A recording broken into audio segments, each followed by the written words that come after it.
प्यारे बच्चों, आप सभी का क्लास 10 का जस्ट एग्जाम होने वाला है और इस एग्जाम को लेकर के आप बहुत जोर शोर से मेहनत में लगे हुए हैं।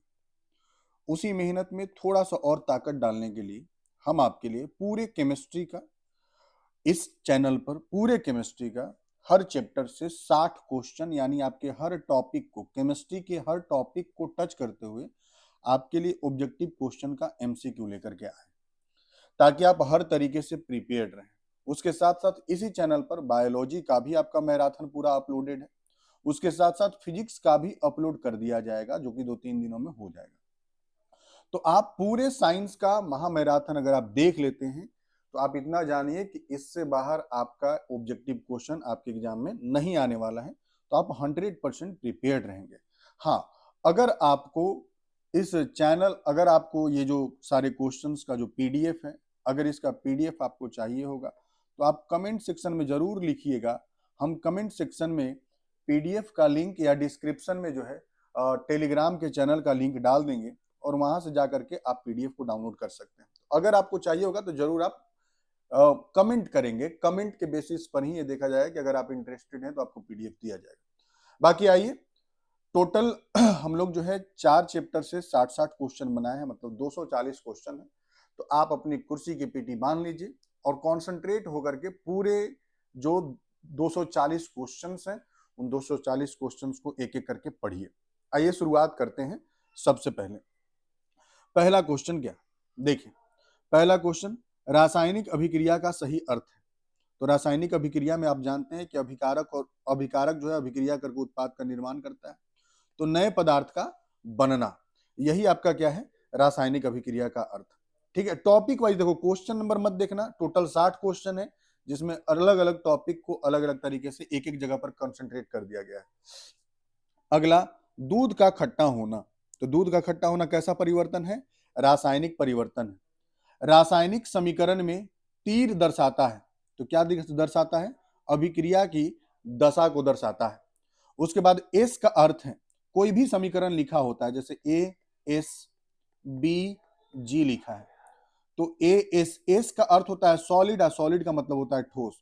अगर जी लिखा रहेगा तो उसका अर्थ हो जाएगा गैस, और अगर एल लिखा होगा तो उसका अर्थ हो जाएगा लिक्विड यानी द्रव, और अगर ए क्यू लिखा हो, ध्यान दीजिएगा, ए क्यू लिखा हो तो इसका मतलब हो जाएगा जलीय। जैसे देखिए 53 नंबर सवाल यहां मिल ही गया कि ए क्यू का अर्थ है, तो ए क्यू का क्या अर्थ हो जाएगा, तो ए क्यू का अर्थ हो जाएगा जलीय विलयन। ओके, चलिए अगले सवाल पर चले हम लोग। देखिए अगला सवाल क्या कहता है, रासायनिक अभिक्रिया का संकेत नहीं है आकार में परिवर्तन। आकार में परिवर्तन दर्शाने की जरूरत नहीं होती है रासायनिक अभिक्रिया के दौरान। रंग परिवर्तन दिख जाता है, कोई गैस निकल रहा तो वो भी दिख जाता है, और तापमान अगर बदल रहा है तो वो भी दिख जाता है, लेकिन आकार परिवर्तन आपको नहीं दिखेगा, वो रासायनिक अभिक्रिया का हिस्सा नहीं होता है। आगे आइए अगले सवाल पर, रासायनिक अभिक्रिया का सामान्य संकेत, तो रंग परिवर्तन, ताप परिवर्तन, गैस का निकलना, यानी उपयुक्त क्या हो जाएगा, सभी सभी हो जाएंगे, है ना। यहाँ देखिए हम लिख दिए हैं कि एस से सॉलिड, एल से लिक्विड, जी से गैस और ए क्यू से क्या हो जाएगा, एक्वस यानी जलीय विलयन। क्लियर है बात। चलिए अगले सवाल पर हम लोग चलें। नेक्स्ट क्वेश्चन, नेक्स्ट क्वेश्चन क्या कह रहा है, देखिए यहां पर देखिए अगला सवाल, कि जिस अभिक्रिया में दो या दो से अधिक पदार्थ मिलकर एक पदार्थ बनाते हैं, तो जब दो या दो से अधिक, जैसे ए प्लस बी मिला और ये ए बी बना दिया, तो समझ लीजिए कि दोनों जाकर एक साथ जुड़ गया ना। तो जुड़ना मतलब संयोजन हो गया, यानी योगज अभिक्रिया या संयोजन अभिक्रिया, इंग्लिश में एडिशन अभिक्रिया कहते हैं। इधर देखिए तो दहन अभिक्रिया के लिए क्या आवश्यक है, दहन का मतलब जलना होता है, और जलने के लिए हमेशा किसकी आवश्यकता होती है, ऑक्सीजन। जैसे आपका कार्बन का अगर आपको जलाना है तो कार्बन प्लस O2 क्या देगा, CO2 देगा। तो दहन की प्रक्रिया के लिए ऑक्सीजन की आवश्यकता है। अगले क्वेश्चन में आइए कि 2H2 प्लस O2 2H2O किस प्रकार की अभिक्रिया है, संयोजन अभिक्रिया। देखिए H आया, O आया और दोनों जुड़ करके H2O बना दिया, तो दोनों जुड़ गया तो संयोजन अभिक्रिया हो गया। Mg के जलने पर क्या बनता है, तो भाई Mg है और अगर इसका ऑक्सीजन के साथ जलाइएगा तो क्या बन जाएगा, MgO बन जाएगा, मैग्नीशियम ऑक्साइड बन जाएगा। किसी भी चीज को जलाओगे तो उसका ऑक्साइड बनेगा, तो आंसर हमारा क्या हो जाएगा, ए, MgO बन जाएगा। ठीक है, देखिए यहाँ पर संयोजन अभिक्रिया का ये उदाहरण दिया है। ठीक है, और यहाँ मैग्नीशियम को जलाया और मैग्नीशियम का अभिक्रिया यहाँ दिया हुआ है। चलिए अगले क्वेश्चन पर चले हम लोग। अगला क्वेश्चन क्या कह रहा है? अगला क्वेश्चन अपघटन अभिक्रिया से जुड़ा है। इसमें लिख रहा है कि जिस अभिक्रिया में एक यौगिक टूटकर दो या अधिक पदार्थ बनाता है तो कौन सा अभिक्रिया कहलाएगा? अपघटन अभिक्रिया कहलाएगा, है ना। टूट करके अगर बनाएगा, जैसे ए बी टूटेगा तो ए प्लस बी, है ना, तो ए बी का निर्माण। अगला, इलेक्ट्रोलाइटिक अपघटन में ऊर्जा का स्रोत क्या है? तो ऊर्जा का स्रोत क्या हो जाएगा? विद्युत, है ना, विद्युत हो जाएगा ऊर्जा का स्रोत जो है। इलेक्ट्रोलाइटिक अपघटन जब भी देखो, इलेक्ट्रोलाइटिक अपघटन का अर्थ ही होता है कि मान लीजिए एक आयनिक पदार्थ है, जैसे सोडियम क्लोराइड है, और इसको तोड़ रहे हैं तो Na प्लस और Cl माइनस, तो विद्युत धारा प्रवाहित कराना है। इलेक्ट्रो का मतलब यही होता है कि विद्युत धारा प्रवाहित कराना है आपको, तो इसमें विद्युत का स्रोत हो जाता है। क्लियर है बात? प्रकाश रासायनिक अभिक्रिया होता तो प्रकाश इसमें स्रोत हो जाता। अगला, CaCO3 जो टूट करके CaO और CO2 बनाता है, वो कौन सा अभिक्रिया है? अपघटन अभिक्रिया, क्योंकि ये टूट करके बना रहा है ना दो नए उत्पाद, तो जहां टूटना होता है उसको हम लोग क्या कहते हैं? अपघटन अभिक्रिया कह देते हैं। अगले सवाल पर आइए कि सिल्वर क्लोराइड का प्रकाश में अपघटन, तो सिल्वर क्लोराइड का प्रकाश में जब अपघटन कराते हैं तो क्या देता है? 2Ag प्लस Cl2 का निर्माण करता है। क्लियर है बात? 2Ag प्लस Cl2 का निर्माण करता है। ओके, देखिए यहां पर कुछ सूत्र दिया गया है। CaCO3 को लाइम स्टोन कहते हैं, इसको जब गर्म कीजिएगा तो CaO बनेगा, यानी क्विक लाइम बनेगा, और CO2 बन जाएगा। ओके, चलिए अगले सवाल पर चलते हैं। अगला सवाल हमारा क्या कहता है कि अधिक क्रियाशील धातु हैं, तो अधिक क्रियाशील धातु आपका यहाँ पर सबसे अधिक कौन है? आयरन है। अगले सवाल पर आइए कि तांबा हाइड्रोजन की तुलना में, 23 नंबर सवाल है कि तांबा हाइड्रोजन की तुलना में क्या हो जाएगा? कम क्रियाशील है। यहां देखिए हम क्रियाशीलता का क्रम भी दे दिए हैं, यहां पर आपको दिख रहा होगा कि आप जैसे जैसे ऊपर से नीचे आ रहे हैं क्रियाशीलता का मान जो है वो घटता जा रहा है। सबसे ज्यादा क्रियाशील कौन हो गया? पोटेशियम। और सबसे कम क्रियाशील कौन हो गया? आपका गोल्ड हो गया, यानी सोना। तो ये क्रियाशीलता का क्रम जरूर याद रखेंगे, हो सकता है एग्जाम में ये व्यवस्थित करने को मिल जाए, ये चारों को सजाइए एक साथ, तो उसको दिमाग में रखना, ये क्रियाशीलता का क्रम। अगले सवाल पर आइए, ये कहता है कि Fe plus CuSO4 FeSO4 plus Cu का निर्माण कर रहा है, तो बताइए किस प्रकार का अभिक्रिया? तो देखिए पहले SO4 के साथ कौन था? Cu था, और इधर उत्पाद जब बना तो Fe आ गया SO4 के साथ, यानी Fe जो है वो Cu वाला जगह ले लिया, तो प्रतिस्थापित किया, हटाया, तो इसको हम कह देंगे विस्थापन अभिक्रिया। क्लियर है बात? यहां भी आइए देखिए, ऑक्सीजन के साथ पहले हाइड्रोजन था, अब यहां पर सोडियम आ गया, तो कौन हो गया? ये भी विस्थापन अभिक्रिया एक प्रकार का हो गया। तो जब एक पदार्थ किसी दूसरे पदार्थ को हटा देवे, एक तत्व या एक अणु दूसरे को हटा देवे, तो यहां पर कहते हैं कि विस्थापन अभिक्रिया हो जा रहा है। क्लियर है बात? चलिए अगले सवाल पर चलते हैं कि जिस अभिक्रिया में आयनों का आदान प्रदान होता है, तो आयनों का आदान प्रदान होता है तो कौन सा अभिक्रिया हो जाएगा? द्विविस्थापन हो जाएगा, क्योंकि दोनों अणु के अंदर में धन आयन ऋण आयन होगा और दोनों टूट करके एक दूसरे से अलग होंगे। उसका उदाहरण देखिए यहां पर है क्वेश्चन नंबर 8, हम लोग लिखे हैं। देखिए यहां पर नीचे में देखिए आप, Na2SO4 और BaCl2। क्लियर है बात? तो Na जो है Ba की जगह पर चला जाएगा, और यहां पर जो है Ba जो है वो कहां चला जाएगा? Na की जगह पर। तो देखिए क्या बन गया? BaSO4 और NaCl। तो यह अभिक्रिया कौन सा हो गया? द्विविस्थापन अभिक्रिया हो गया। अगले क्वेश्चन पर आइए, जिस अभिक्रिया में ठोस अवक्षेप बनता है तो उस अभिक्रिया क्या कहेंगे? अवक्षेपन अभिक्रिया। क्लियर है बात? अगले सवाल पर आइए, यह कह रहा है कि BaSO4 का अवक्षेप का रंग, तो BaSO4 के अवक्षेप का रंग क्या हो जाएगा? सफेद होता है। क्लियर है बात? BaSO4 के अवक्षेप का रंग सफेद होता है। अगले सवाल पर आते हैं, question number 54, CO2 plus CaOH का होल 2, तो CaCO3 दे रहा है और H2O दे रहा है, तो यहां पर CaCO3 जो बनेगा वो क्या बनेगा? एक अवक्षेप बनेगा। यहां देखिए, यहां पर ये देखो अवक्षेप बना रहा है ना, अवक्षेपन का निर्माण करे तो अवक्षेपन प्रक्रिया हो गया। अगले सवाल पर चलते हैं हम लोग। चलिए अगला सवाल देखिए क्या कह रहा है। अगला सवाल कह रहा है कि जिस अभिक्रिया में उष्मा निकलती है तो ऊष्मा जहां से निकलता है उसको ऊष्मा छेपी कहते हैं, इंग्लिश में एक्सोथर्मिक कहते हैं। जैसे कार्बन का जलना एक ऊष्मा छेपी अभिक्रिया हुआ, कोयले का जलना एक ऊष्मा छेपी अभिक्रिया हो गया। उसके बाद कोयले का दहन तो कैसा हो गया, ऊष्मा छेपी अभिक्रिया। कोयला को जलाइएगा तो ऊष्मा छेपी हो जाएगा, क्योंकि यहां से ऊष्मा निकलेगा। 10 नंबर सवाल देखिए, श्वसन प्रक्रिया किस प्रकार की अभिक्रिया है, तो ऊष्मा छेपी। क्योंकि हम लोग जो खाना पीना खाते हैं, खाना पीना खाने पर हमारे शरीर में ऊर्जा बनता है ना, यानी खाने से ऊर्जा निकला, तो वो अभिक्रिया जो है, श्वसन की अभिक्रिया जो हो रही है, उससे ऊर्जा का उत्पादन हो रहा है, इसी कारण से ऊष्मा छेपी अभिक्रिया हो गया।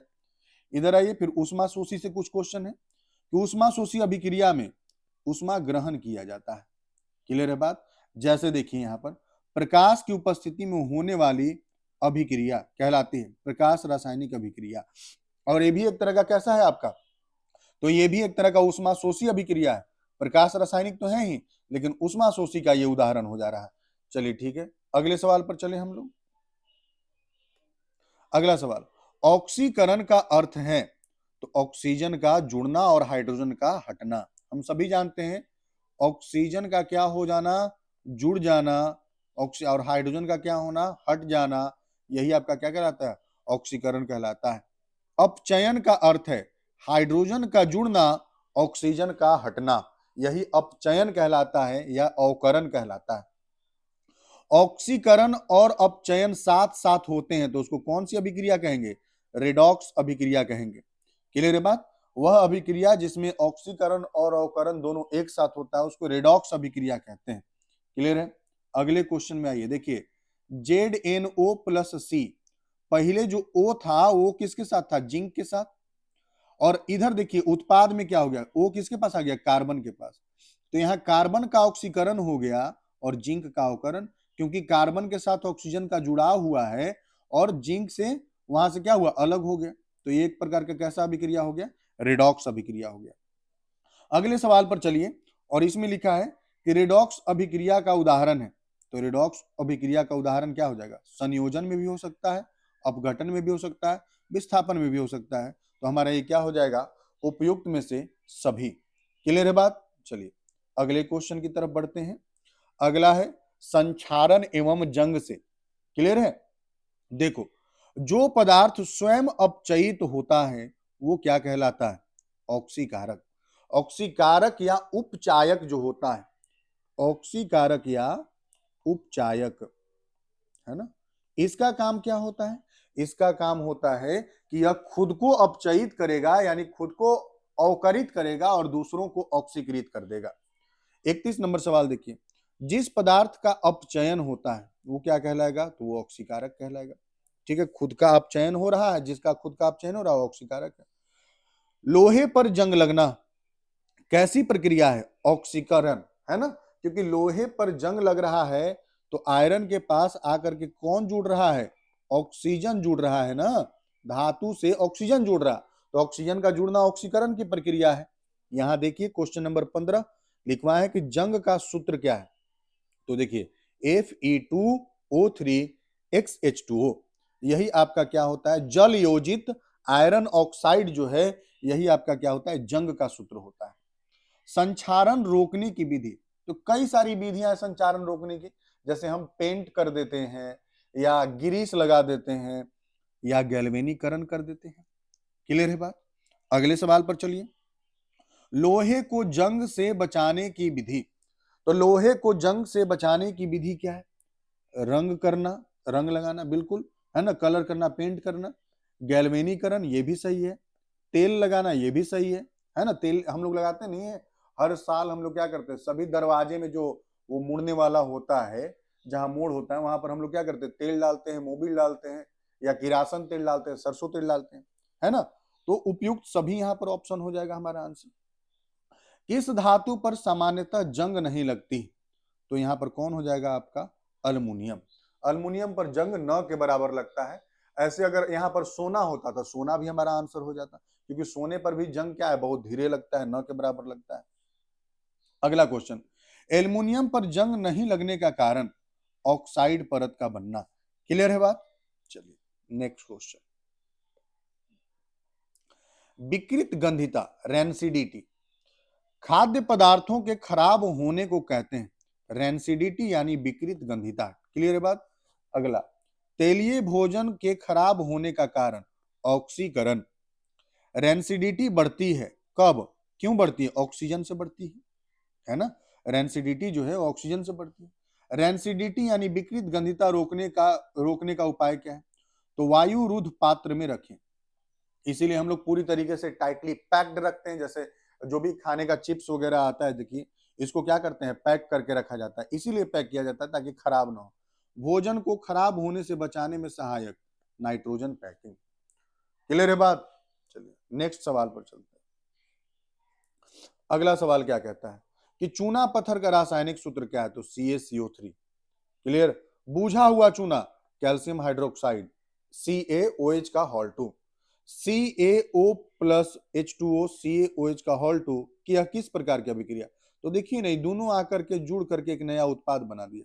तो एक प्रकार का कैसा अभिक्रिया हो गया? संयोजन अभिक्रिया हो गया। अगले सवाल पर आते हैं कि H2SO4 और NaOH, तो Na2SO4 और H2O बना दे रहा है। तो देखिए ये है अम्ल और ये है क्षार। तो अम्ल और क्षार जब अभिक्रिया करते हैं तो लवण और जल का निर्माण किए। तो लवण और जल जब बना तो इस अभिक्रिया को दासनीकरण अभिक्रिया कहते हैं। अम्ल प्लस क्षार, तो ये लवण प्लस जल का निर्माण कर रहा है। अम्ल और क्षार अभिक्रिया करके लवण और जल का निर्माण करते हैं। अगले सवाल पर चलते हैं। अगला सवाल है संतुलित समीकरण और उसको नियम को लेकर के। द्रव्यमान संरक्षण का नियम कौन दिया था? लेवोजियर के द्वारा। इसी नियम के द्वारा दिया गया कि मान लीजिए ए है और बी दोनों आपस में जोड़ करके ए बी बना रहे हैं। तो अगर इसका 2 ग्राम होगा, इसका 3 ग्राम होगा, तो जो ए बी बनेगा वो कितने ग्राम का बनेगा? 5 ग्राम का। तो द्रव्यमान संरक्षण का नियम जो है लेवोजियर के द्वारा दिया गया। ठीक है, जिसे रसायन विज्ञान का जनक भी मानते हैं। अगला, रासायनिक अभिक्रिया में द्रव्यमान का योग क्या रहता है? स्थिर रहता है, न बढ़ेगा न घटेगा। यही बात कौन कहता है? द्रव्यमान संरक्षण का नियम कहता है। द्रव्यमान संरक्षण का नियम लागू होता है सभी पर, चाहे किसी भी प्रकार का अभिक्रिया हो रहा हो, चाहे वो संयोजन हो, अपघटन हो, प्रतिस्थापन हो, रेडॉक्स अभिक्रिया हो, सब जगह ये लागू होता है। तो सभी पर इसका आंसर हम लोग करेंगे। अगले क्वेश्चन में है संतुलित समीकरण का उद्देश्य क्या है? सही परमाणु संख्या, है ना। इसीलिए ना कि मान लीजिए इधर जैसे देखिए A2 अब प्लस B है और इधर अगर AB बन रहा है तो इसके आगे 2 लगाना पड़ेगा, क्योंकि इधर में 2 ऑक्सीजन के A के परमाणु है तो इधर भी 2 होने चाहिए। क्लियर है बात ना। ठीक है, चलिए अगले पर चलते हैं।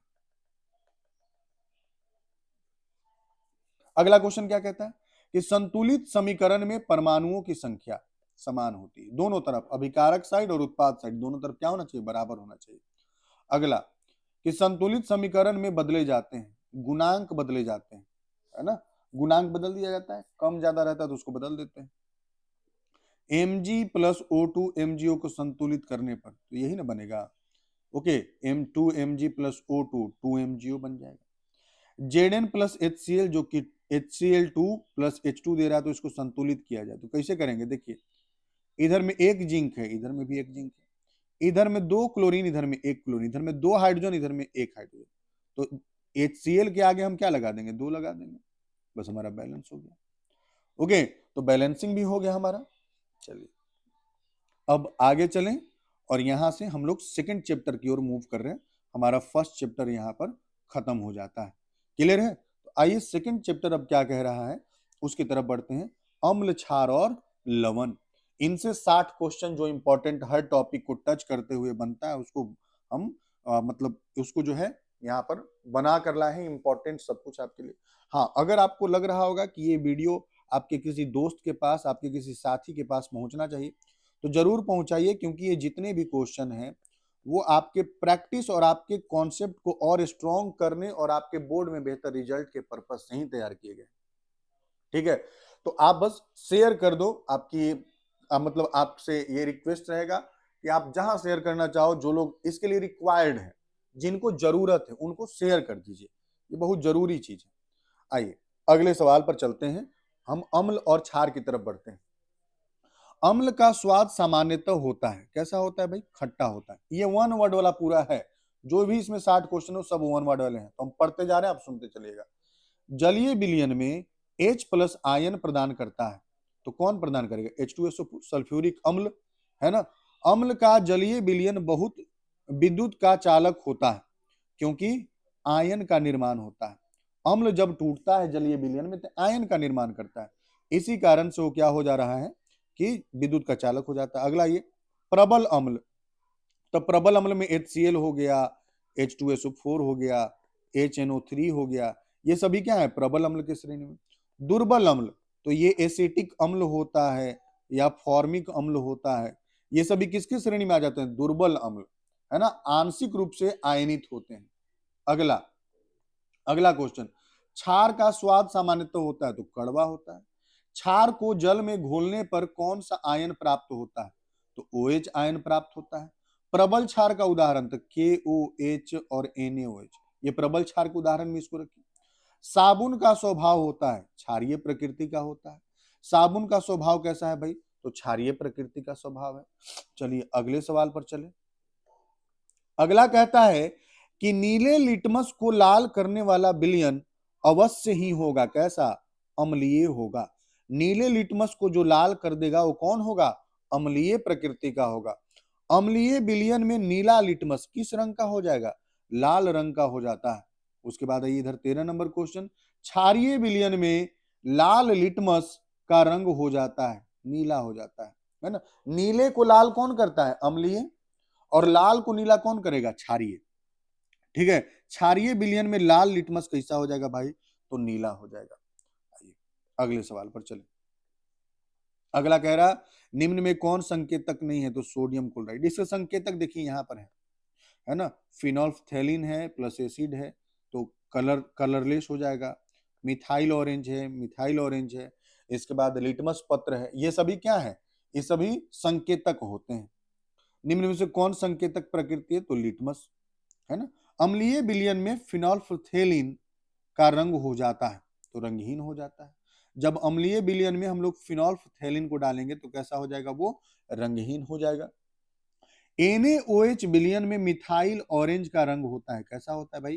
पीला रंग होता है ना, क्योंकि ये क्षार है, और क्षार को जब क्षारीय विलयन जब मिथाइल ऑरेंज डालेंगे तो कैसा रंग हो जाएगा? यहाँ पीला रंग हो जाएगा, येलो कलर का हो जाएगा। क्लियर है। अगला अम्लीय विलयन में मिथाइल ऑरेंज तो कैसा हो जाएगा? लाल हो जाएगा। यहाँ देखिए लिखा हुआ है लाल हो जाएगा। क्लियर। अगले सवाल पर चलें।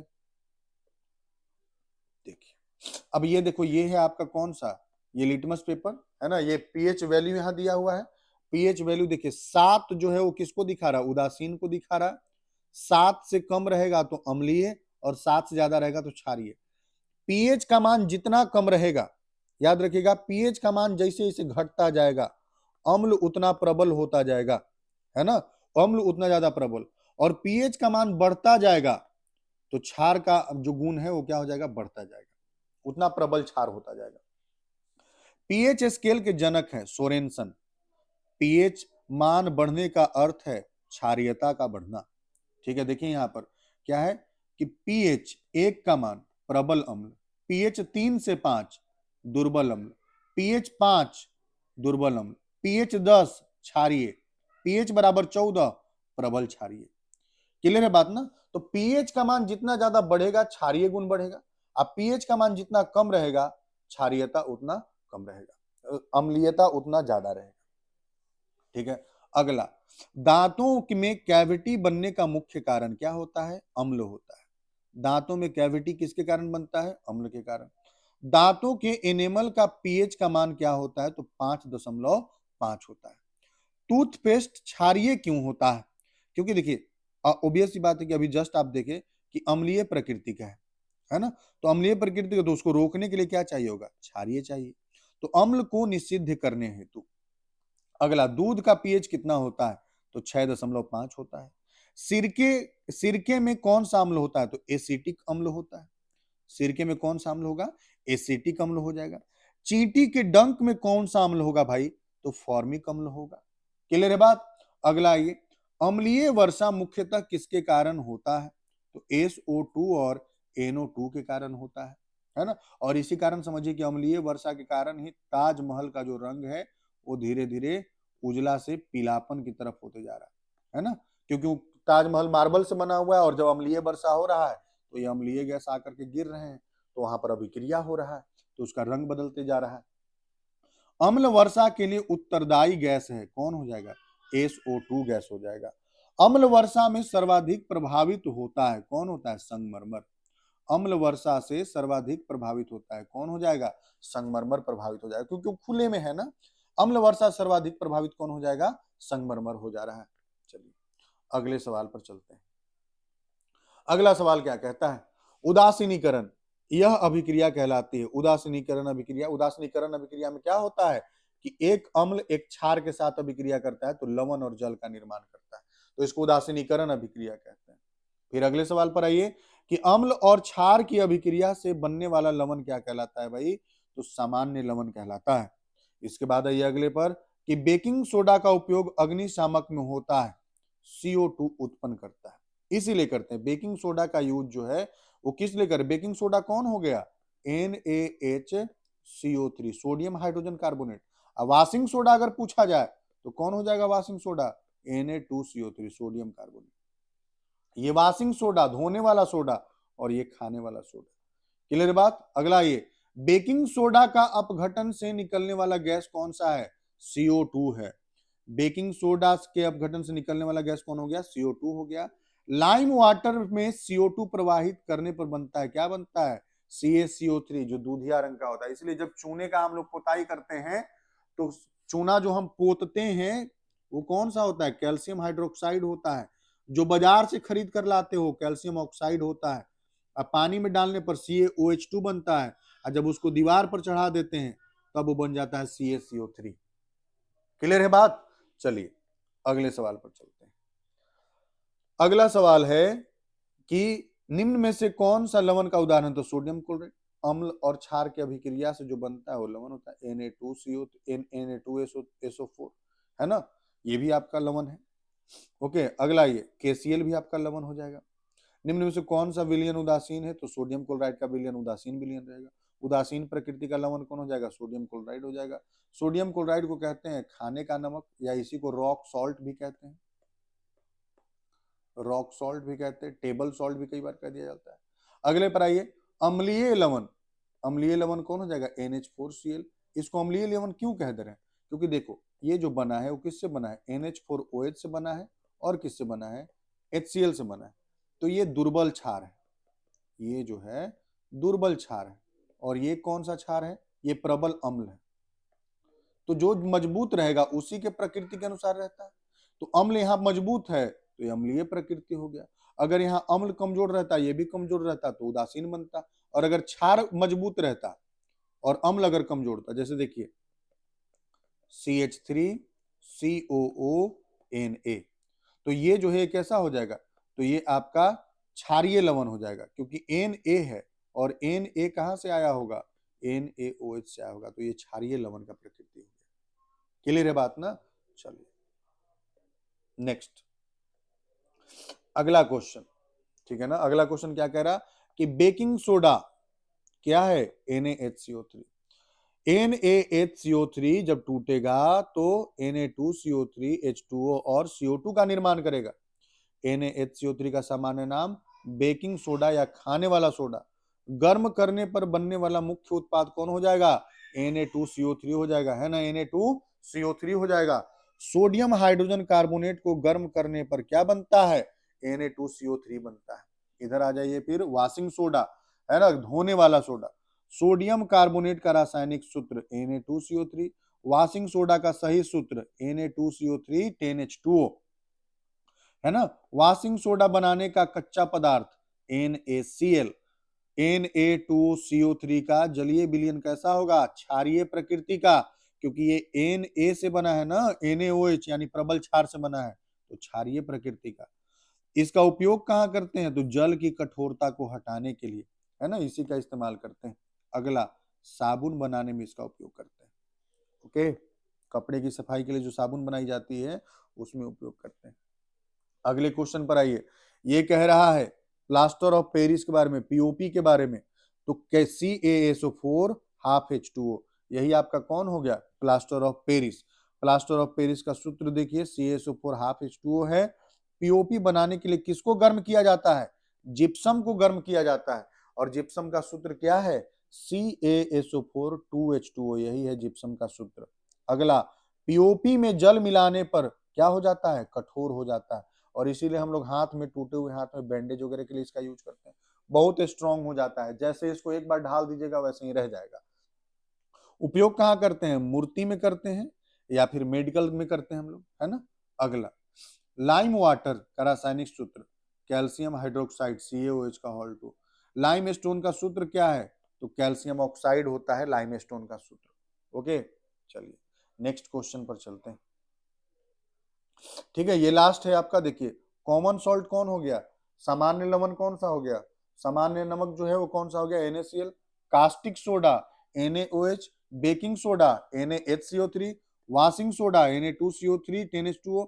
Plaster of Paris CaSO4 half H2O। Gypsum CaSO4 2H2O। Lime stone CaCO3। Lime water CaOH का होल 2। सल्फ्यूरिक अम्ल H2SO4। एसिटिक अम्ल CH3COOH। अब चलिए, एक और चैप्टर हम लोगों का खत्म हो गया, चैप्टर 2 भी कंप्लीट हो गया। और जैसा कि फिर से हम आपको बोल दें कि कोई भी व्यक्ति जो इसके लिए रिक्वायर्ड है, जो लग रहा है कि नहीं वो भी 10th का एग्जाम है और उनको मदद की जरूरत है, आप उनको क्वेश्चन शेयर कर दीजिए। ये वाला, ये वीडियो शेयर कर दीजिए, वो 2 बार 3 बार वीडियो को देख लें ताकि उनका पूरा केमिस्ट्री का कॉन्सेप्ट क्लियर रहे ऑब्जेक्टिव को लेकर के। अगले पर आइए, अगला चैप्टर जो आपका है वो कौन सा है? धातु और अधातु। हाँ, अगर इच्छा हो तो आप सब्सक्राइब भी जरूर कीजिएगा, क्योंकि इसी पर जब आपका 10th का रिजल्ट आ जाएगा तो आफ्टर 10th रिजल्ट हम लोग 11th का केमिस्ट्री और बायोलॉजी का फ्री बैच लेकर के आएंगे। और पूरे साल आपको 11th को पूरे डीप कॉन्सेप्ट के साथ हिंदी मीडियम में भी और इंग्लिश मीडियम में भी आपको पढ़ाएंगे। तो जरूर, अगर आपको इच्छा हो कि नहीं, अगर आपको एक सही प्रिपरेशन की जरूरत है तो आप जरूर इसको सब्सक्राइब कर लीजिएगा। ठीक है, चलिए आगे बढ़ते हैं। अब आ जाइए धातु अधातु में पहले सवाल पर। कहता है कि वह धातु जिसे चाकू से काटा जा सकता है, सोडियम। ठीक है, कौन सी धातु द्रव अवस्था में पाई जाती है? पारा, जिसको मरकरी भी कहते हो, Hg उसका संकेत होता है। धातुएं सामान्यतः कैसी होती हैं? तो तन्य होती हैं, आघात वर्धनीय होती हैं, है ना। तन्य होती हैं, आघात वर्धनीय होती हैं। निम्न में से कौन अधातु है? गंधक। गंधक का मतलब क्या हो गया? सल्फर। बाकी लोहा, तांबा, सोना, ये सब तो धातु हो गया। अधातुओं का सामान्य गुण, तो अधातु भंगुर होता है। भंगुर का अर्थ होता है कि अगर इसको आप पीटिएगा तो पीटने पर तुरंत टूट जाएगा। अगले सवाल पर चलिए। अगला सवाल क्या कह रहा है? अगला सवाल कह रहा है कि विद्युत का सबसे अच्छा चालक कौन होता है? धातु, कौन सा धातु चालक है ना? कौन सा धातु विद्युत का चालक है? तो कार्बन का ग्रेफाइट वाला रूप जो है वो चालक होता है। कौन अधातु कमरे के ताप पर द्रव होता है? ब्रोमीन। Br होता है इसका संकेत। सबसे हल्की धातु कौन सी है? लिथियम। धातुओं का चमकदार होना क्या तय करता है? उसका चमक, लस्टर, है ना। नेक्स्ट, अगला क्वेश्चन, यांत्रिक गुण यानी आघात वर्धनीयता और तन्यता। तो सबसे अधिक तन्य धातु कौन सा है भाई? सोना है, इसीलिए तो ज्वेलरी में इस्तेमाल करते हैं। धातुओं को पीट कर चादर बनाने की क्षमता क्या कहलाता है? आघात वर्धनीयता कहलाता है। तार बनाने की क्षमता क्या कहलाती है? तन्यता। धातु की ध्यानवंता क्या कहलाती है? तो सोनोरस। पीटिएगा तो आवाज करेगा, है ना, तो ध्वनि इसका जो है वो क्या है? सोनोरस है। अगला, धातु को पतली चादर में बदलने की प्रक्रिया जो है वो क्या है? आघात वर्धनीय, है ना। अगले सवाल पर चलते हैं। निम्न में से कौन सी धातु सबसे अधिक अभिक्रियाशील है? तो सोडियम सबसे अधिक। सोडियम से भी ज्यादा अगर मान लो यहाँ पोटेशियम रहता तो पोटेशियम उससे ज्यादा अभिक्रियाशील। अगला, सबसे कम अभिक्रियाशील धातु, सोना। देखिए, सोडियम, मैग्नीशियम, अल्युमिनियम में धात्विक अभिक्रियाशीलता क्रम, तो सबसे ज्यादा अभिक्रियाशील सोडियम, तब मैग्नीशियम, तब अल्युमिनियम। अगले पर आइए, कौन धातु पानी से तीव्र अभिक्रिया करता है? तो सोडियम। तुरंत पानी में इसको फेंकेगा उसे विस्फोट करने, है ना। धातु का जलीय विलयन में अपचयन होता है, इलेक्ट्रॉन ग्रहण करने का। ठीक है ना। जलीय विलयन में अपचयन हो जाता है क्योंकि इलेक्ट्रॉन ग्रहण करता है। अगले सवाल पर चलिए। धातु को रखा जाता है तो कहाँ रखा जाता है? किरोसिन में रखा जाता है। सोडियम को कहाँ रखा जाता है? किरोसिन में। पानी में रखिए तो तुरंत अभिक्रिया कर लेगा, तो इसको रखा जाता है कहाँ पर? किरोसिन में। मैग्नीशियम जलाने पर क्या बनाएगा? MgO बनाएगा। धातु ऑक्साइड प्लस अम्ल, तो धातु ऑक्साइड प्लस अम्ल अभिक्रिया जब करेगा तो देखो धातु के जो ऑक्साइड होते हैं वो अपने आप में क्षार होते हैं। जैसे अधातु के ऑक्साइड जो है वो लवण होते हैं, सॉरी अम्ल होते हैं, तो धातु के ऑक्साइड क्षार होते हैं। और जब अम्ल के साथ अभिक्रिया करेगा तो ये हो गया क्षार और ये हो गया अम्ल, तो क्षार और अम्ल अभिक्रिया करेगा तो लवण और जल का निर्माण कर देगा। अगले सवाल पर आइए। धातु प्लस अम्ल ये दोनों अभिक्रिया करके फिर से क्या बनाएगा? लवण और H2 गैस। हम सभी जानते हैं कि धातु की अभिक्रिया अम्ल के साथ कराने पर लवण का निर्माण होता है, साथ में हाइड्रोजन गैस का निर्माण होता है। अधातु और ऑक्सीजन, तो ऑब्वियस सी बात है, एक उदाहरण ले लो कि कार्बन प्लस O2 तो क्या बना दिया? CO2। इसी CO2 को तुम जब जल में डालोगे तो क्या बना देगा? H2CO3 बना देगा। तो बताओ ये लवण बना कि नहीं? कार्बोनिक अम्ल। तो यहाँ पर क्या बना देगा? अम्लीय ऑक्साइड बना देगा। CO2 जो है कैसा ऑक्साइड है? अम्लीय ऑक्साइड है। और वहीं जब क्षार की बात करेंगे तो क्षारीय ऑक्साइड जो है, सॉरी धातु के जो ऑक्साइड होते हैं वो क्षारीय ऑक्साइड होते हैं। अगला ऑक्सीजन क्या है? तो ऑक्सीजन एक अधातु है। धातु का ऑक्साइड कैसा होता है? तो क्षारीय होता है। अधातु का ऑक्साइड कैसा होता है? अम्लीय होता है। सोडियम क्लोराइड में उपस्थित बंधन है तो कैसा है? आयनिक है ना, क्योंकि सोडियम इलेक्ट्रॉन त्याग करता है, क्लोरीन इलेक्ट्रॉन को ग्रहण करता है, तो इलेक्ट्रॉन का त्याग और ग्रहण से होने वाले आबंध को आयनिक आबंध कहते हैं, है ना। आयनिक यौगिक सामान्यतः उनका गलनांक जो है क्या रहेगा? अधिक रहेगा। क्यों? क्योंकि उसमें आयन मजबूती से बंधे हुए होते हैं, तो उनका गलनांक जो है अधिक रहता है। अगले सवाल पर आ जाइए। अगला सवाल कहता है कि कॉपर का अयस्क, तो कॉपर का अयस्क कौन हो जाएगा? Copper pyrite.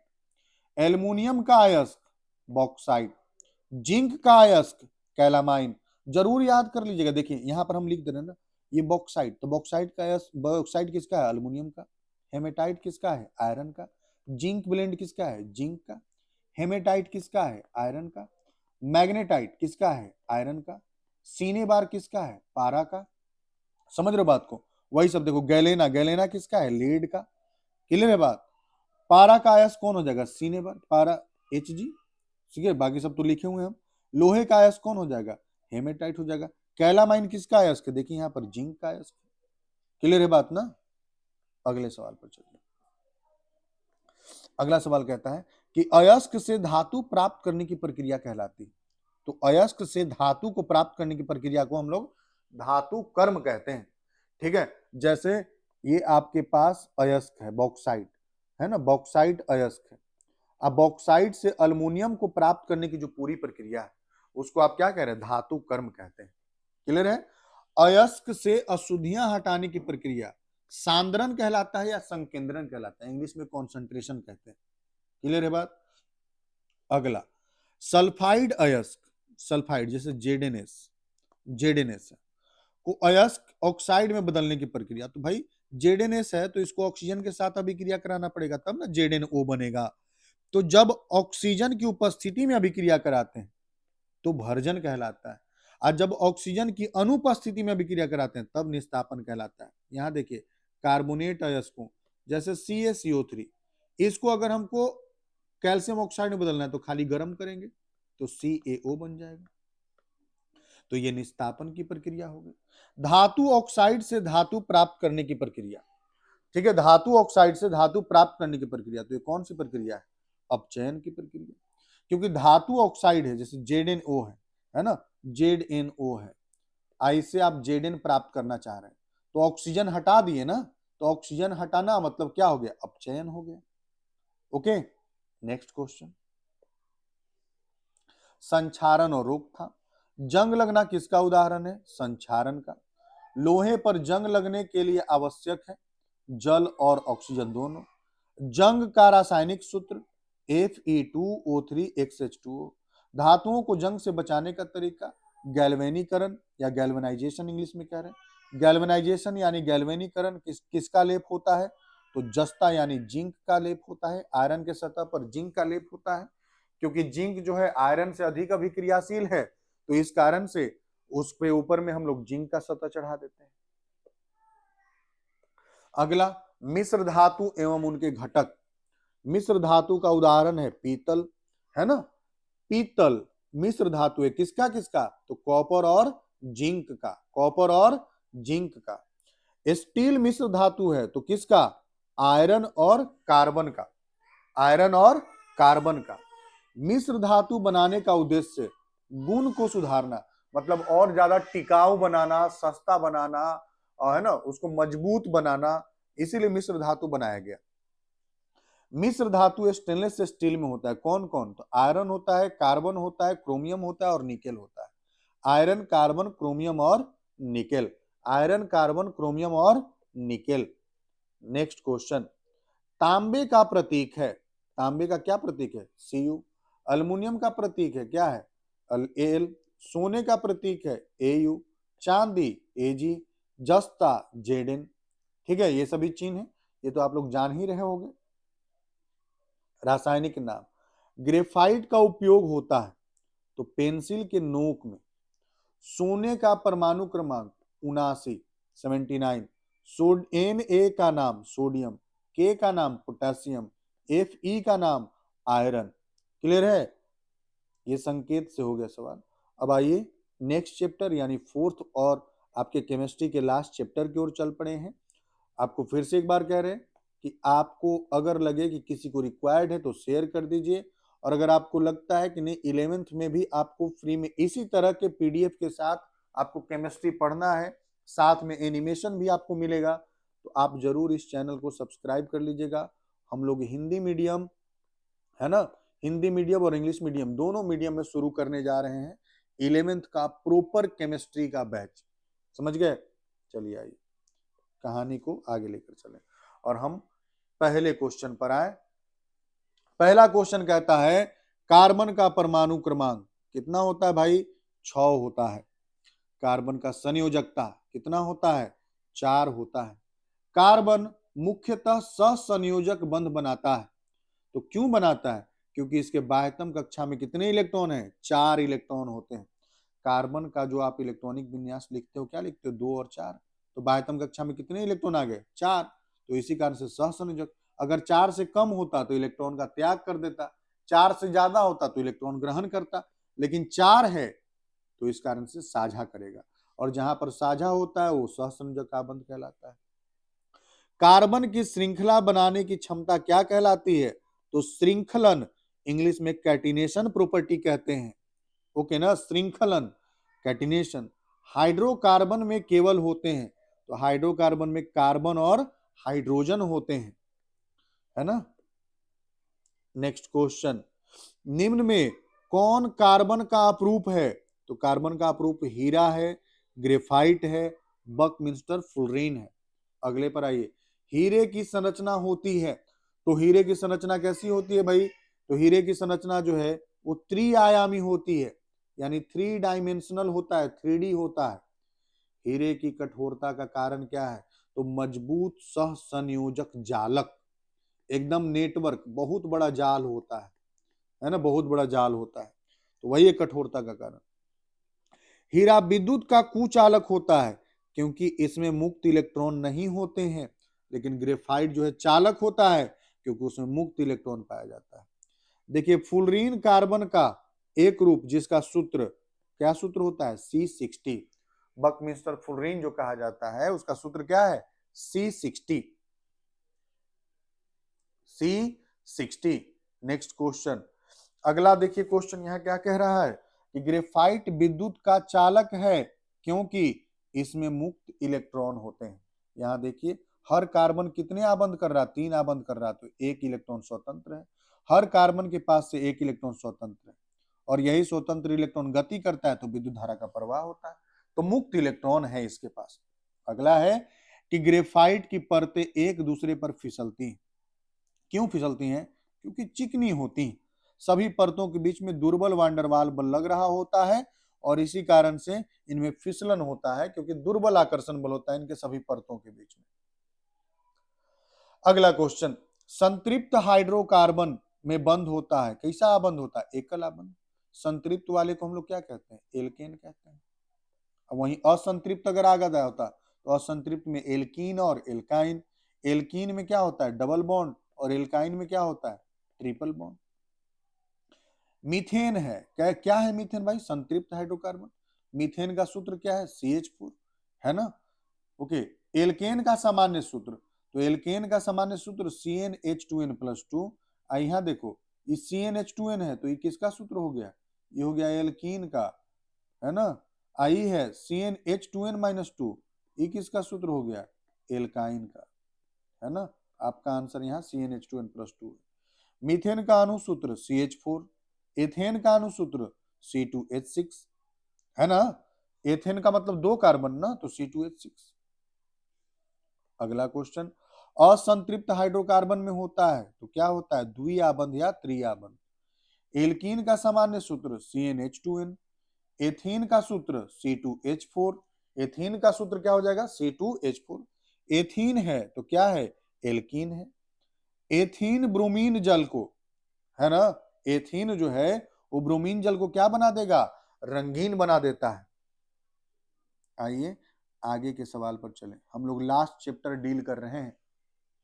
एल्काइन का सामान्य सूत्र होता है तो एल्काइन का सामान्य सूत्र CnH2n-2। एथाइन का अनुसूत्र क्या हो जाएगा? C2H2 हो जाएगा। समावयवता का अर्थ है, तो समावयवता का अर्थ यह होता है कि सूत्र तो समान होगा लेकिन संरचना जो है वो क्या रहेगा? भिन्न भिन्न रहेगा। तो यहाँ पर क्या हो जाएगा? देखिए, समावयवता का मतलब समान सूत्र लेकिन भिन्न भिन्न संरचना, तो यहाँ पर बी ऑप्शन हो जाएगा। क्लियर? सी ऑप्शन, यहाँ देखो 2 ऑप्शन दे दिया है ना, हाँ देखो, ठीक है ना, ये हो जाएगा। अगला, एथाइन एक है तो एथाइन क्या है? एथाइन है एल्काइन। अगला, समावयवता का अर्थ क्या है? समान सूत्र लेकिन भिन्न संरचना। नेक्स्ट क्वेश्चन, अगला कह रहा है एल्कोहल में कार्यात्मक समूह कौन हो जाता है? OH। एल्कोहल का सूत्र क्या है? OH। एथेनॉल का रासायनिक सूत्र C2H5OH। एल्थिनॉल का रासायनिक सूत्र C2H5OH। एथेनॉल का ही यूज हम लोग कफ सिरप में करते हैं, कफ सिरप में करते हैं, या शराब में इसी का यूज किया जाता है, एथेनॉल का ही। सामान एथेनॉल का सामान्य नाम तो एथाइल एल्कोहल, सामान्य नाम क्या हो जाएगा? Ethyl alcohol. एथेनॉल का क्वथनांक कितना हो जाएगा भाई? 78 डिग्री सेल्सियस हो जाएगा। एथेनॉल जो है जल में तो पूर्ण घुलनशील हो जाता है, एथेनॉल जल में पूर्ण तरीके से घुलनशील होता है। नेक्स्ट क्वेश्चन, एथेनॉल का उपयोग ईंधन के रूप में, विलायक के रूप में, औषधि में, तो उपरोक्त सभी लिखेंगे, है ना? एथेनॉल को पीने योग्य बनाने से रोकने हेतु मिलाया जाता है, क्या मिलाया जाता है? तो डीनेचर्ड पदार्थ मिलाया जाता है। अगला, एथेनॉल सोडियम से अभिक्रिया करके क्या बनाता है? तो हाइड्रोजन का निर्माण करता है। एथेनॉल जब सोडियम से अभिक्रिया करेगा तो हाइड्रोजन का निर्माण करेगा और साथ साथ सोडियम इथॉक्साइड का निर्माण कर देगा। क्लियर है बात ना? सोडियम इथॉक्साइड का निर्माण कर देगा। अगला देखिए, एथेनॉल का ऑक्सीकरण करने पर क्या बन जाएगा? एथेनोइक अम्ल बन जाएगा। एथेनोइक अम्ल, जिसको आप लोग एसिटिक अम्ल भी कहते हैं, यही है एथेनोइक अम्ल। नेक्स्ट, एथेनोइक अम्ल के बारे में थोड़ा सा, कार्बोक्सिलिक अम्ल कार्यात्मक समूह क्या हो जाएगा? COOH, या इसको ऐसे भी लिखते हैं C+O और OH, ऐसे भी लिखा जाता है। एथेनोइक अम्ल का सामान्य नाम एसिटिक अम्ल। सिरका में कौन सा अम्ल पाया जाता है? एथेनोइक अम्ल पाया जाता है। एथेनोइक अम्ल नीले लिटमस को कैसा कर देगा? तो लाल कर देगा, क्योंकि ये भाई अम्ल है तो अम्ल का काम ही है कि नीले को लाल कर देगा। नेक्स्ट क्वेश्चन, एस्टरीकरण अभिक्रिया से बनता है तो एस्टरीकरण से क्या बनता है? एस्टर से बनता है ना? एस्टर बनता है। जब आप कार्बोक्सिलिक अम्ल और एल्कोहल का अभिक्रिया कराइएगा तो एस्टरीकरण हो जाता है। जैसे देखिए यहाँ पर एथेनॉल और एथेनोइक अम्ल का अभिक्रिया कराया गया ना, तो ये क्या हो गया, ये वाला एल्कोहल है, एल्कोहल है, और ये वाला कार्बोक्सिलिक अम्ल है। तो कार्बोक्सिलिक अम्ल और एथेनॉल अभिक्रिया करेगा तो एस्टर बनाएगा और जल बनाएगा। तो इसको कौन सा अभिक्रिया कहेंगे, एस्टरीकरण अभिक्रिया। एस्टर का गंध कैसा होता है, तो फल जैसा होता है। एस्टर का उपयोग कहाँ करते हैं हम लोग, तो इत्र बनाने में उपयोग किया जाता है ना, सबसे बड़े स्केल पर परफ्यूम वगैरह बनाने के लिए हम लोग एस्टर का यूज करते हैं। नेक्स्ट क्वेश्चन, नेक्स्ट, साबुन किस प्रकार का लवण है, तो द्विक लवण होता है। साबुन जो है वो कैसा लवण हो जाता है, द्विक लवण हो जाता है। अगला, साबुन का जलीय विलयन तो कैसा हो जाएगा, क्षारीय होगा। साबुनीकरण अभिक्रिया से बनता है, तो साबुनीकरण से क्या बनता है, बी और सी, साबुन और एल्कोहल दोनों बनता है।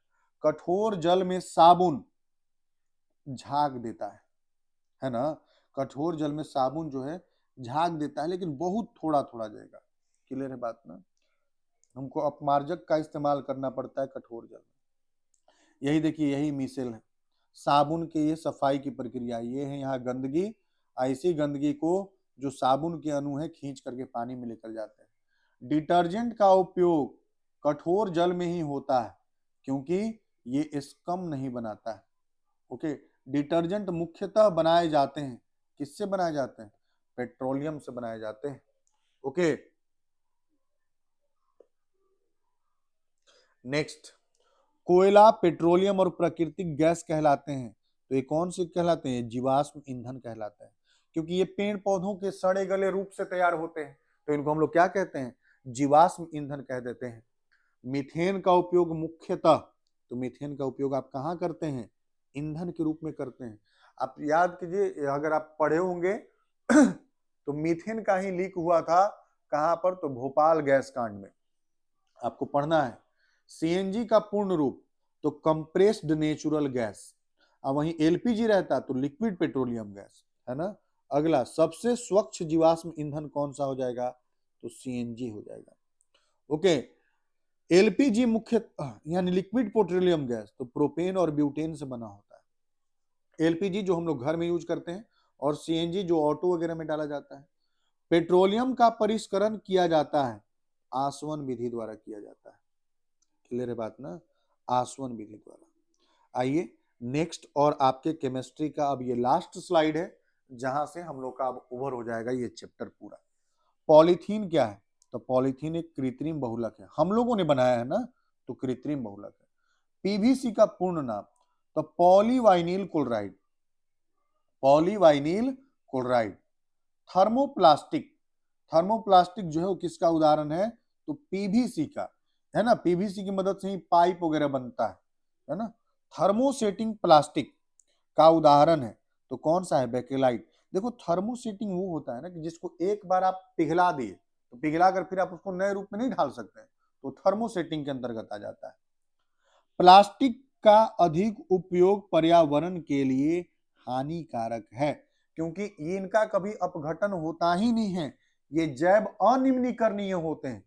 हमारे पृथ्वी में मौजूद जो छोटे छोटे कीड़े हैं या बैक्टीरिया वगैरह है, वो इसको खत्म कर ही नहीं पाते हैं, तो इसी कारण से ये हानिकारक है। ये सालों साल अनंत काल तक ये बने रहेंगे ऐसे, इसी कारण से नुकसानदायक है। हमारे जमीन में इनके कारण पॉल्यूशन हो रहा, प्रदूषण हो रहा है, उर्वरता कम होता जा रहा। ठीक है, तो ये टोटल हमारा रहा आज का केमिस्ट्री का मैराथन। हम आपके लिए फिजिक्स का भी मैराथन लेकर के आ रहे हैं। अब बस इसके लिए आपको करना क्या है, आप चैनल को जरूर सब्सक्राइब कीजिएगा। आपको लग रहा हो कि सही तरीके से काम किया गया है आपके लिए, आपके रिवीजन में मेरी थोड़ी सी भागीदारी बन गई है, तो आप इस चैनल को सब्सक्राइब कर लेंगे और अपने मेहनत में मजबूती से डटे रहेंगे, क्योंकि भरोसा मानिए, रिजल्ट सिर्फ कहने को है कि एक पेपर मेरा भविष्य डिसाइड नहीं करता, लेकिन रिजल्ट आपके गार्जियन का मोटिवेशन डिसाइड करता है। आपका मोटिवेशन डिसाइड करता है कि आप आगे कितना बड़ा ख्वाब दे सकते हैं। तो इसीलिए जरूरी है कि हम तरीके से पढ़ें, सही मेहनत करें, सही गाइडेंस में रहें और खूब आगे बढ़ें। जिन ख्वाबों को हमने देखा है उन ख्वाबों को पूरा करें। ठीक है, मिलते हैं फिर हम लोग आगे फिजिक्स के मैराथन के साथ, और साथ साथ इसी चैनल पर बायोलॉजी का भी मैराथन आपका अपलोडेड है, तो आप बायोलॉजी का भी मैराथन आप देख सकते हैं वहां से जाकर के। ओके, अपने दोस्तों तक शेयर कर दीजिए।